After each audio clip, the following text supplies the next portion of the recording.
কি গরম পড়তেছে, খাটতে খাটতে জীবন বের হয়ে যাচ্ছে পুরো।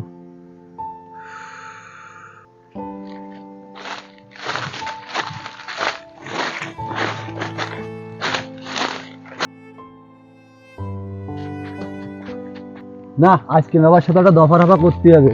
এই 1 মাস খাতি দেওয়ার কথা, 1 মাস খাতি দেওয়ার কথা, 20 দিন খাতি আমাদের পাঠাই দিয়েছে। আমার কি অডাল সম্পত্তি আছে নাকি? এত সুন্দর করে কাজ করি তাও মহাজনের মন পাইনি। মে ভাই, মে ভাই, কি রে? তুই কাজ বন্ধ কর, তোর সাথে কিছু কথা আছে। কি হয়েছে? কাজের সময় তো ঝামেলা করছিস কেন তোরা?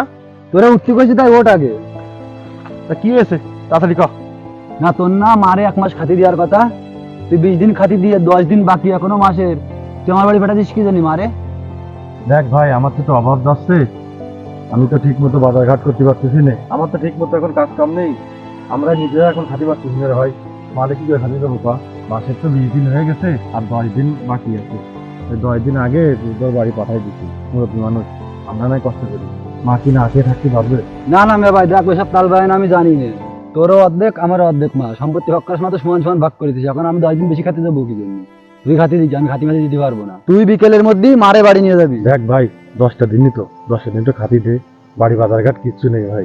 সম্পত্তি ভাগ করার সময় তো 1 কিলো ছাড় দিলেই নেই, গ্রামের লোকজন থাকে তো এটা মীমাংসা করে দিল। মারে তুই 1 মাস খাতি দিবি, আমি 1 মাস খাতি দেবো। আমি এখন 10 দিন কি জন্য বেশি খাতি দেবো? মে ভাই, আমি অত কিছু জানি না, তুই বিকেলের মধ্যে মারে নিয়ে যাবি বলাম।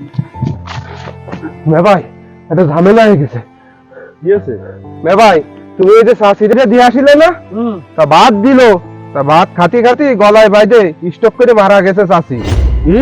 হ্যাঁ, 10টা দিনের জন্য আমার মারে তোর বাড়ি ধোয়াইলাম, আর তাই নিয়ে তুই আমার সাথে ঝগড়া শুরু করে দিলি। আজ মারাই নেই রে, মারাই নেই।